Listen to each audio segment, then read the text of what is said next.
En este video te daremos algunas recomendaciones de cómo podrías aprender este módulo. Como puedes ver, tienes a tu disposición los videos dentro de nuestro listado. Puedes saltarte cualquier clase sin ningún inconveniente si lo deseas. Sin embargo, el módulo fue creado de forma secuencial, por lo que te recomendamos seguirlo para optimizar tu aprendizaje. En nuestro módulo cuentas con dos bonus a tu disposición. Por un lado, tienes el ebook, el cual contiene descripciones básicas de lo que estaremos viendo en el tema y algunas recomendaciones si quieres seguir aprendiendo más de esto. Y también cuentas con los archivos del curso, los cuales llevan la misma secuencia que los videos.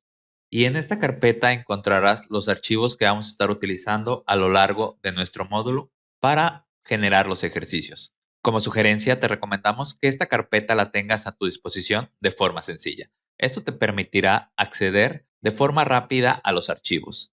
En cuanto al ebook, viene en un formato amigable para que puedas repasar los conceptos básicos del módulo.